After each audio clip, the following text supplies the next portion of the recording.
Hi, welcome everyone. My name is Alex Arciniega and I'm with Envirothon. This is our first in a series of webinars for our annual competition, and I'm very, very proud to present Lynn Fang. She's our local soil celebrity and a passionate composter. So I want to introduce Lynn Fang, and then I might spotlight you, Lynn. Okay. And Lynn, if you care to introduce yourself. Yeah, my name's Lynn. I am a soil scientist. I specialize in soil and compost ecology. I work with LA Compost on community composting like practices, soil health and compost quality. I also work with other community organizations on those things like community composting and urban farming. And I also do some of my own independent consulting on soil science. So yeah. That sounds fantastic. I think when we talk about composting, do you have any advice for students who might want to go down this road and have no idea how did you get started? Well, I started learning about sustainable agriculture, environmental issues, kind of just out of like college. So like in my like early mid-20s. And like I didn't really grow up with like a background or experience in like gardening or farming. So I kind of just like learned about it like in my 20s and started to get involved with different community garden projects. So I started learning about composting at one of the first like organic gardening classes that I took, and the teacher happened to be like really excited about composting, so I think some of that energy maybe like influenced me a little bit. So, and then I was like wanting to get more involved and ended up doing my master's in compost ecology at the University of Vermont. And it just kind of happened to work well, like with my background, because that was in like molecular biology. And so it was like an easier way to like transfer that knowledge to like this microbiome kind of world. So yeah, that's kind of been the journey of like, casually composting and getting involved with gardens to doing it like more formally in like a research scientific setting, and then coming out to like the fields in LA and working on starting like community compost programs in the LA area. And I know you from like different garden groups and different like people who are really passionate about like soil practice, healthy soil practices, and building community. And I know that one of the great things about LA Compost is how much LA Compost focuses on not doing things for people, but inspiring people to do things within their community and for their community. So I'm wondering like how you met maybe Michael from LA Compost, who's the founder, or how you got wrapped up into the soil cult. Yeah, I met Michael like like 5 years ago at least now. I don't even remember how long I've been with LA Compost. I was like the third person that they hired. But yeah, I had started a community compost program in Pomona, and he was doing community compost hubs in LA. And so we had connected kind of in the beginning, and he has like rapidly grown his organization. And so now we have like over 30 community compost hubs throughout LA, and we're about to double that in the coming year through this Cal Recycle grant that we got to do like statewide community compost hubs. So I helped to kind of develop the best management practices for LA Compost, kind of supporting all of the hub managers with kind of technical support, so they understand like how to take care of their compost piles and kind of troubleshoot any issues that come up. And we're very much kind of rooted in like an education and empowerment kind of framework. So we want to help people compost, and we want to set up compost hubs with them. But we really want to teach the community members how to do it, so that they can kind of take care of their compost piles. And so we kind of see ourselves as more of like a support system, to support people with composting. Ultimately, we want to like hand over the baton so that the community members feel confident doing it themselves. And I think that's what it will take to be able to allow community composting to spread, is to understand, how to inspire and encourage and empower people to do this work on their own. And so we can have these kind of self-sufficient community compost hubs everywhere.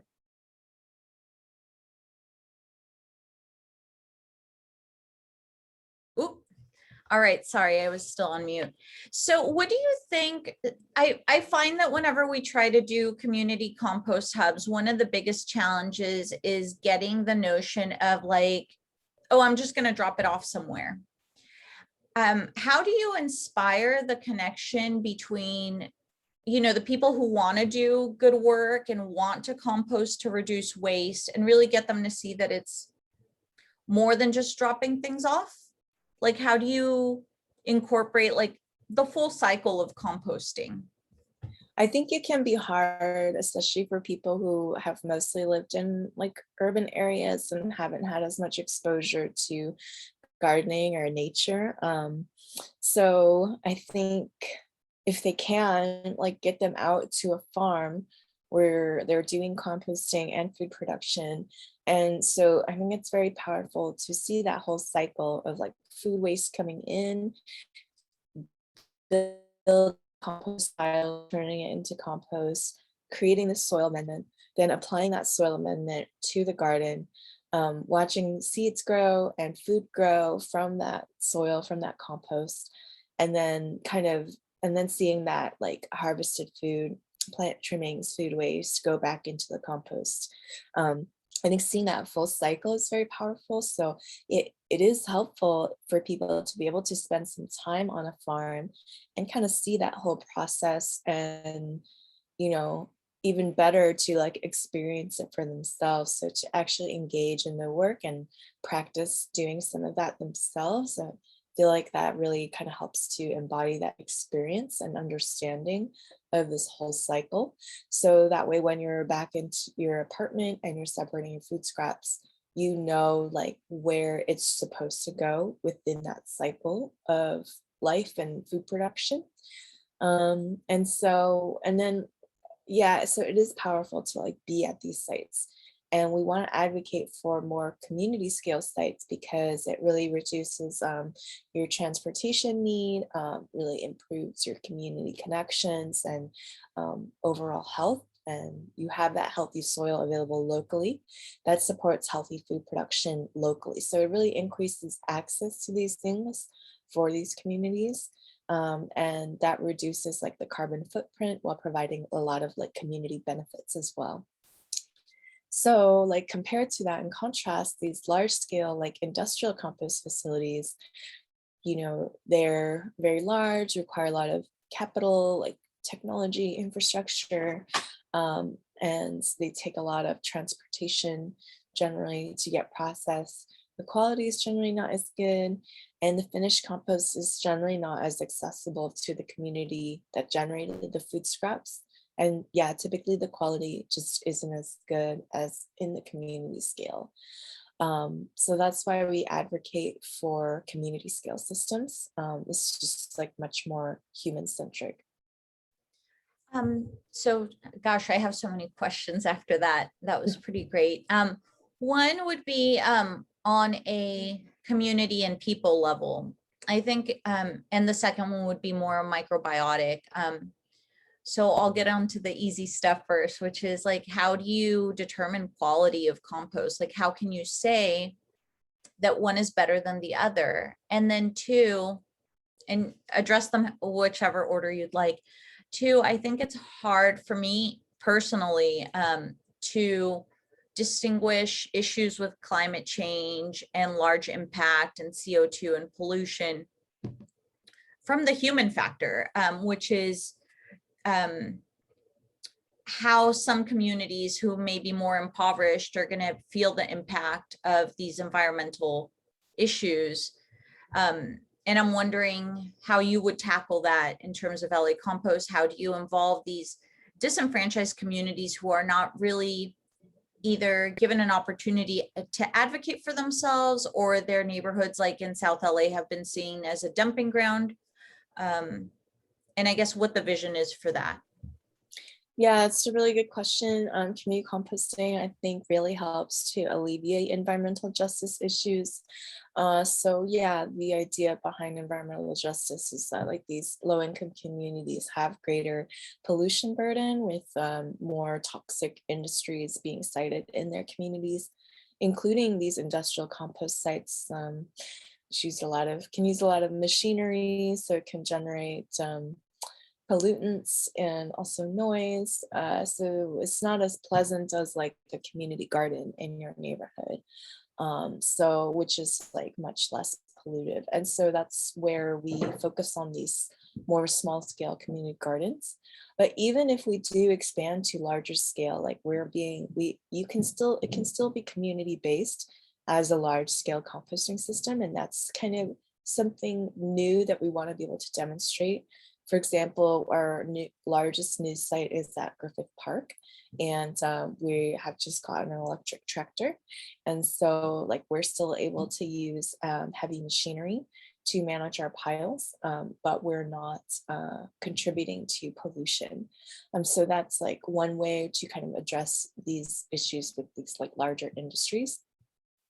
I think compost is really powerful too, just like metaphorically.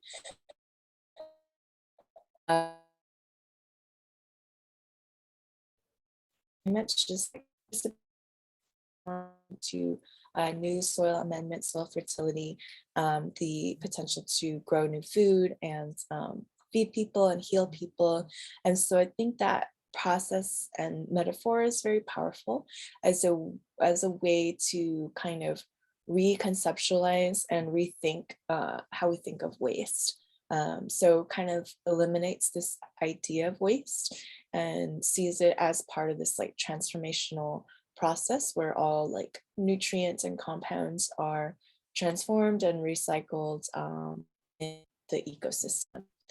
And so in that sense, like engaging compost in these environmental justice communities, I feel like on that kind of the metaphorical level helps to invite that new way of looking at waste in general. And a lot of these communities also have like really toxic kind of waste management facilities in these communities. So it helps to bring up that question of what's a better way to deal with waste and how can we eliminate waste from our thinking and our design and manufacturing. So I think that aspect is really powerful. That's awesome. I have a question from Phil. Phil, if you don't mind unmuting yourself and asking. Yes, good afternoon, Lynn. Thank you for joining us today and giving this presentation. Compost is something that I've always been interested in. My question is, your organization, how many square miles of Los Angeles do you collect compost materials to be composted from? And I guess my question is, this is like leaves and yard waste, grass clippings and this sort of thing. Is this what you're recycling, and what kind of territory do you collect these materials? Yeah, so we do have hubs across LA County, but we are more concentrated in like Highland Park, Northeast LA. We have some hubs in like Pasadena, in like the Valley and Burbank. And we do have some hubs like on the west side in Venice and also like Topanga. So most of our hubs are kind of these small scale like 3-bin kind of systems, and you sign up to be a member to drop off your food scraps in them. So because they're 3-bin, it's like fairly limited capacity, so there's a limit to how many members can participate in that co-op, but that's very common at most of our hubs. We have a few larger size hubs where we do like larger scale windrows. Previously was at Debs Park. That one shut down temporarily. And I think we have a new site in like El Sereno called Hillside that we have some windrows at. We have some small windrows at Elysian Valley Community Garden, which is in like the Frogtown Highland Park area. And then, as I mentioned, our largest site is Griffith Park. So those 3 bin community compost hubs, you could sign up to be a member to drop off your food scraps. And yeah, we'll take all of your materials. Like you could bring like dry leaves and like plant trimmings and stuff too. But primarily like people are dropping off food waste. And so pretty much all kinds of food waste you could bring. I think officially we don't take meat, dairy, bones, but like it's okay if you add them. And most of our hubs are hot composted. So we do reach temperatures of like 130 degrees. And that helps to kill off human and plant pathogens. So personally, I think it's fine to include the meat, dairy, bones, and plate waste in the food waste that's dropped off. But some of our signs kind of say that we don't take it. I think there's just some hesitation that there's some like public perceptions and fears around that. So that's why we say that officially. But yeah, everything else we'll take. We also have drop-off points at, I believe, Atwater Village Farmers Market. And we just opened up a location at Highland Park Farmers Market. And I think on Sundays, there's drop-offs available at Elysian Valley Community Garden as well. All of the most kind of up-to-date info is on our website at lacompost.org. But yeah, so those public farmers market drop-offs, that's open to anybody. So anybody can go, I think they're all on Sundays, and drop off their food scraps there. And those get taken to a site like Griffith Park for composting. Oh, okay, what about leaves and grass clippings and this sort of thing? Are these not collected or? We don't really advertise that necessarily, but it's fine if you bring that material. If you have like a lot of that material that you want to drop off for composting, I would check in with the folks from our team who are managing those sites and make sure that they have space and capacity to process it. Okay, thank you. Yeah. In terms of, thank you, Phil. That's a lot of information, and I just think it speaks volumes of how active LA Compost is within the city, right? Because these are not just, even though they're smaller hubs or smaller collection sites, what I want to get into is, I guess if you can quantify, and I won't hold you to it, but like how many pounds, and I'm thinking at this point, it's got to be tons, right? Yeah. How much organic food waste are you running through your system, like every month or annually even? Because I want to get a bigger, also for us, not just the students, to understand how much waste is being diverted from the landfills. Yeah, that's a great question. Pretty much, so we practice at all of our hubs to weigh our food waste. So we document that information. And so we actually it's great because we just released our annual report where we share that information. So if you're on our newsletter, you should receive that. And this past year was about 800,000 pounds of food waste that was diverted to composting. So that was like 400 tons when I did the estimate. And yeah, that's just the food waste. So we mix that in with wood chips as well. So it's like, twice as many wood chips or whatever, like that are also diverted from the landfill for composting. And there's like calculations you can do to estimate like what that food waste diversion means in terms of greenhouse gas emissions reductions. So there's some quantifications that estimate based on like methane reduced from not going into the landfill, and then like herbicide reduced from not having to use that, or like synthetic fertilizer reduced from not having to use that in the soil. And so there's like a kind of estimate of like metric tons of CO2 equivalent per like ton of feedstock. So anyway, there's a certain value there, and then you can translate that to like the number of, there's like a calculator on the EPA website where you can say like, oh, I saved all of these CO2 emissions, and that equates to this many like cars taken off the road, like this many like solar panels put up, or this many trucks taken off the road. And so that value was approximately like 90 something cars that were taken off the road. So I think it speaks to the impact of community composting. I think people really like kind of shun or, you know, are hesitant about community composting, like being able to really do the numbers, as they say, like really being able to divert waste from the landfill. People are often feeling hesitant that community composting can do that. And so we want to show like the more hubs we have in communities, managing them, the more that we can divert. And so we can be a very legitimate strategy in waste diversion and composting. And I think it's more ideal, it's more beneficial to really invest in community composting. That's wonderful. Jovita, I think you were next for a question.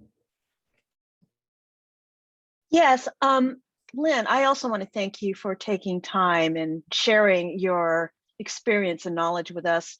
My question is, how has the 2016 Senate Bill 1383 expedited your program, gave support? I know there's grant funding out there, but has it really helped or hindered what you're doing with the LA Compost program? Yeah, that's an interesting question.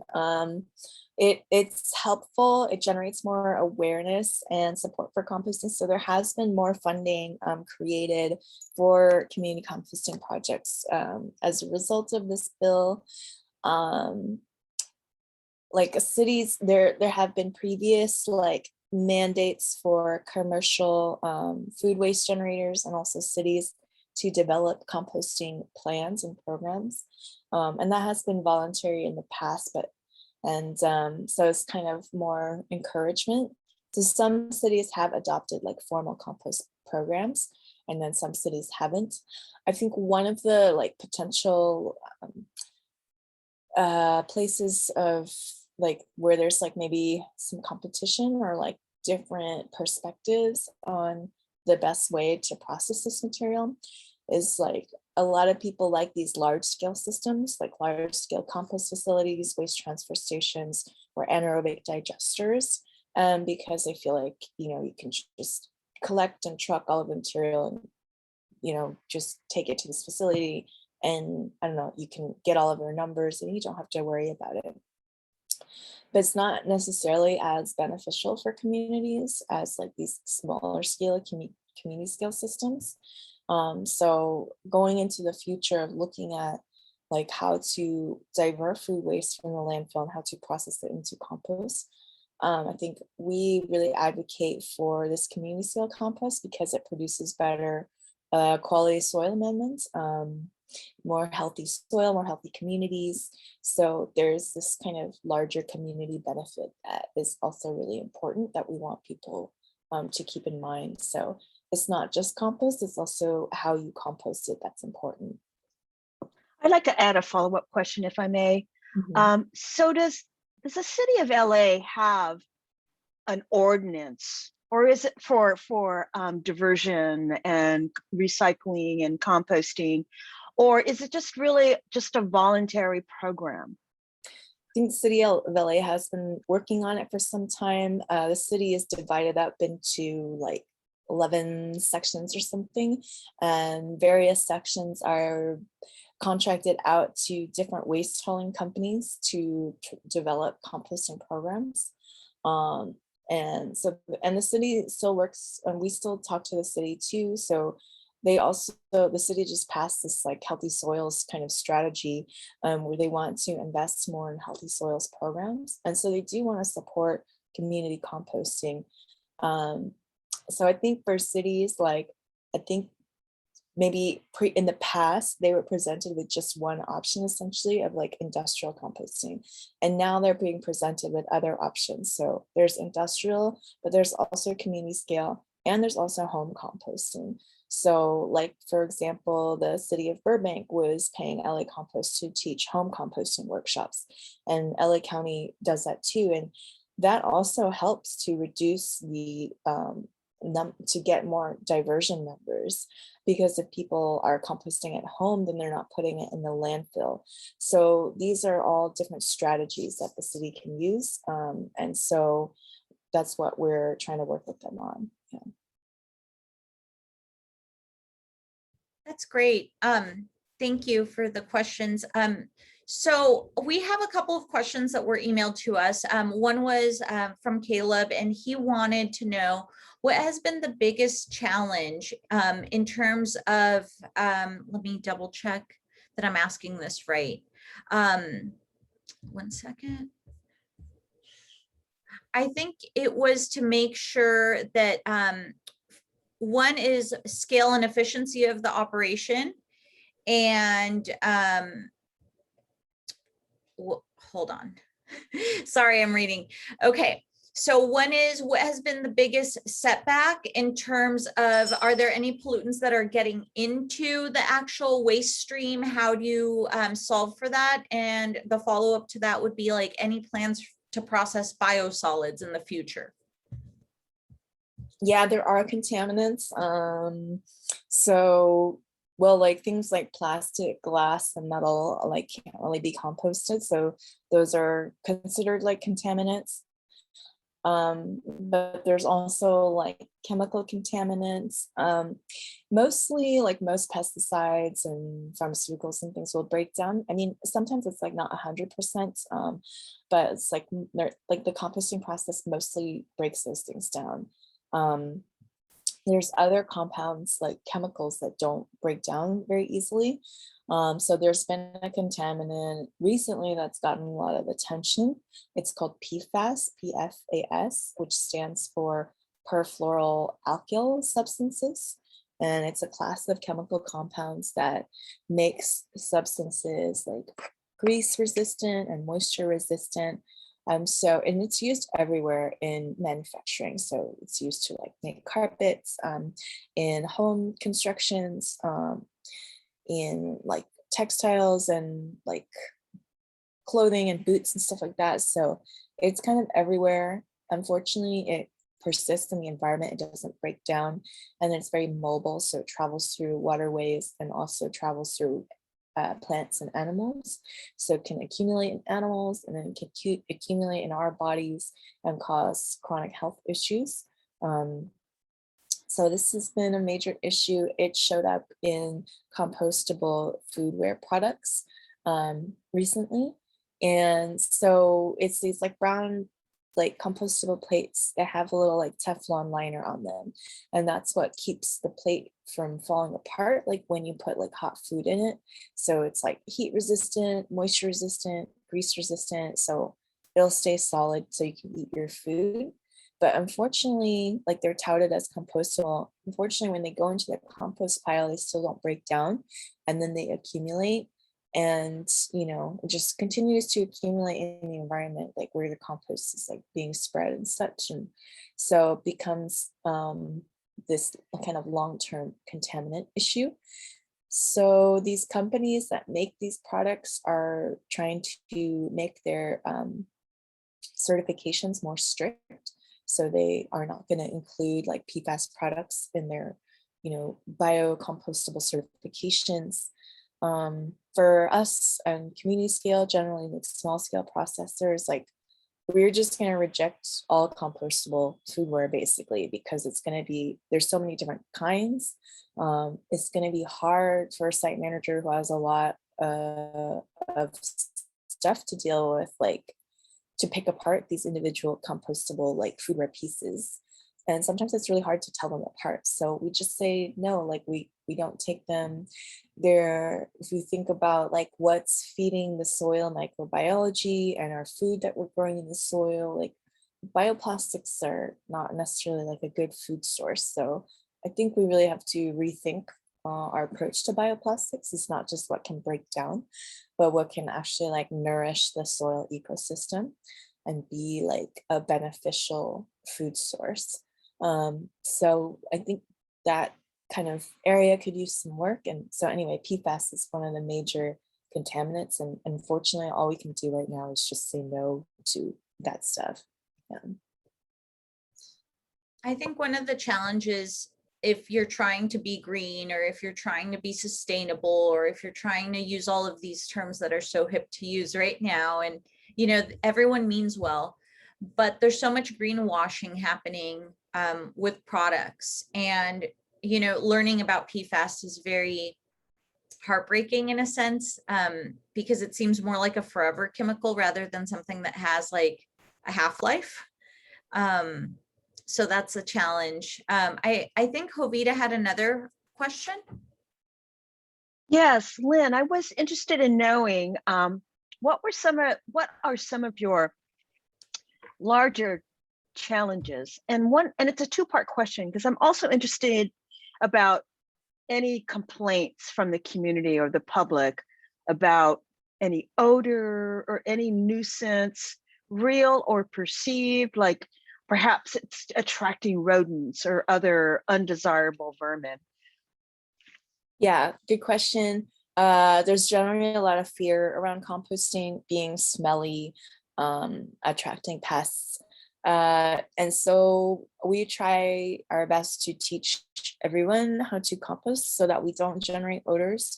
So if you're careful about the way that you balance your carbon and nitrogen materials, you make sure you use wood chips to cover up all the smelly stuff. That really helps to minimize any odors. And that also helps to minimize pests. And then doing the hot compost, so making sure your pile gets to like the 130, 150 degrees, also helps to minimize pests from, coming and hanging out inside the pile or trying to eat the food waste, because it's like not comfortable in that heat for them to like hang out there. That being said, people are, we make our piles imperfectly. And so, sometimes the food waste is not fully covered up. Sometimes it can attract pests, or it can get a lot of cockroaches or a lot of ants. And sometimes like rats do come into the compost piles. They don't so much when it is like really nicely built, like really nicely covered up and hot, like then they won't come. So if they're there, then there's some troubleshooting to do. Like, is the food waste all covered up? Does it smell bad? Do you have to layer in more carbon? If you're using a bin system, like, is there a hole somewhere in that bin system that you have to fix? So I think these pests invite us to become better composters. Like, we have to work harder to make our compost, not emit odors and, not be too dry. Ants really come in and cockroaches really come in when the compost piles are too dry. And so we want to make sure that we maintain the moisture. So various little tricks like that help us deal with these like pests that come through. Thank you for that. Oh, can I ask one more question real quick? Have you integrated vermiculture in some of your community hubs where people drop off their green waste? Is that something that you've explored? Yeah, we have warm compost bins at our sites. And our process is we usually take all the food waste and put it through hot composting. And then when the compost cools down, we feed it to the worms. And that's a nice process because you get that pasteurization from the hot compost. So everything has like been kind of pasteurized before it goes to the worms. And so the worm compost coming out should be pretty nice and like shouldn't have any pathogens or like weed seeds in it.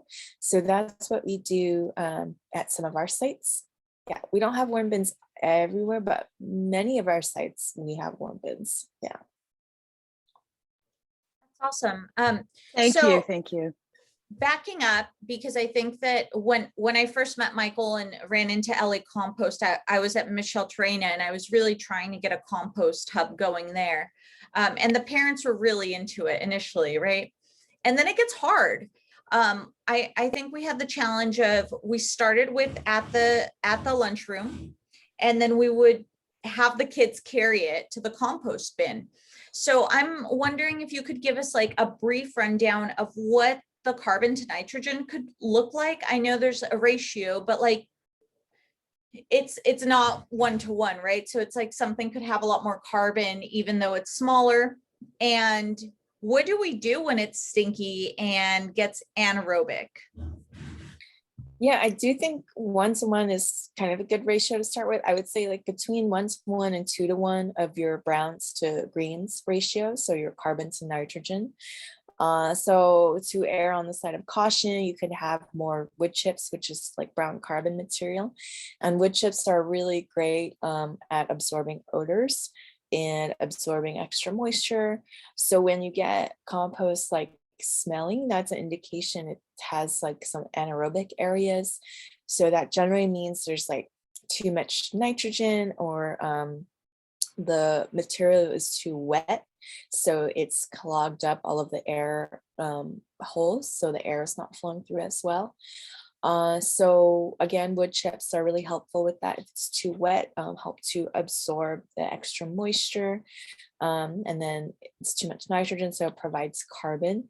So if you like are turning or opening up your pile and it's like really smelly, you want to see, it's usually like maybe like a huge chunk of food waste or something. So you can break that up, like turn some of it over, layer in some wood chips, and then, you know, turn the rest of that food waste on there.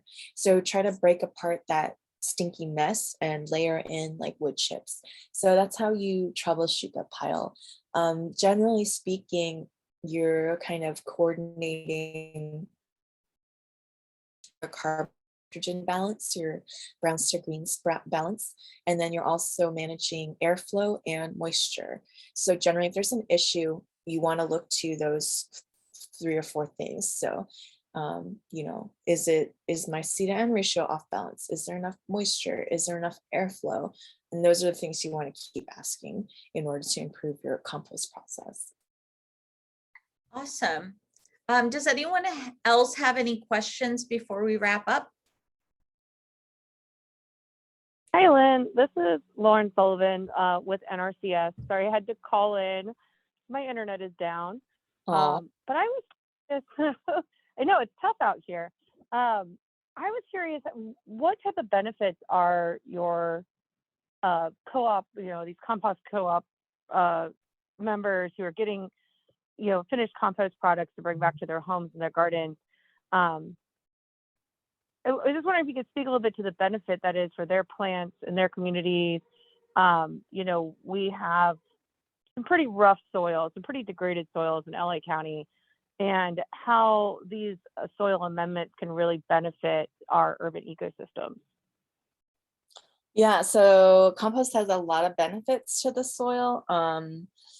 It helps to kind of activate the soil biology, and that helps to improve the soil structure. So it's like got more kind of what we might call it aggregates that helps to improve like water infiltration, water holding capacity, helps to increase the soil organic matter, which helps to store more carbon, so you can improve your soil carbon sequestration. The soil biology also helps to create plant available nutrients, so they can help to decompose organic matter and release some plant available nutrients. So they create fertility, and all of that biology also helps to suppress disease and suppress pests and pathogens. It can also be helpful in bioremediation if there is like heavy metals in the soil. I don't think it's like an absolute solution because the heavy metals are still there, but they'll get bound up by the compost, and then the plants will take up less of it. And so it makes the heavy metals less mobile, less likely to like move around or cause damage elsewhere. And then it does have an effect of kind of breaking down other types of toxins. So it has a lot of benefits. So it can be used not just in like food production, but it has been used like on an industrial scale to control erosion. And some like high carbon compost can also be used to filter like stormwater runoff to absorb like excess like sediments or solids or, you know, pollutants or nutrients. So yeah, there's a lot of different uses for the compost, and there's a lot of benefits for the soil. That's awesome. Lynn, do you have any like personal stories for community that you'd like to share? Like, I feel like there's so many feel-good stories at community gardens for how many headaches sometimes we can get at these community hubs, right? Like everyone wants to do great work and sometimes it can be a little challenging, but I just want like, I don't know, anything that you want to share that's like from the heart.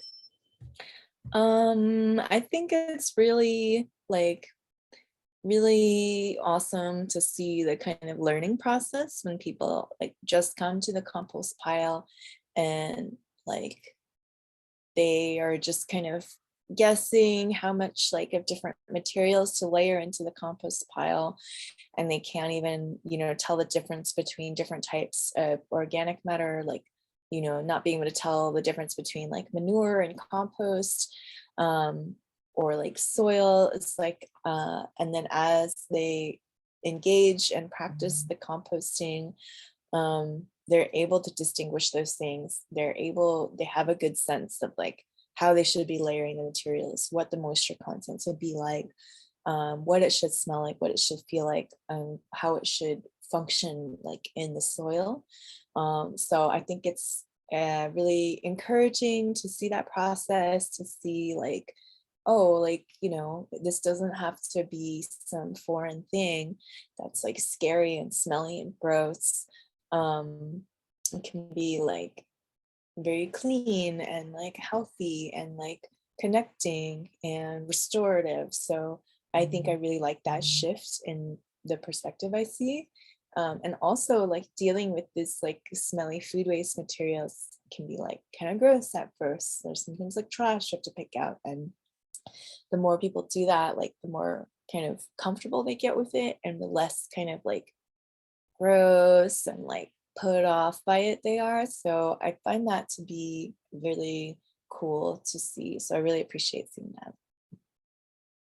That's great. I'm gonna stop the recording now.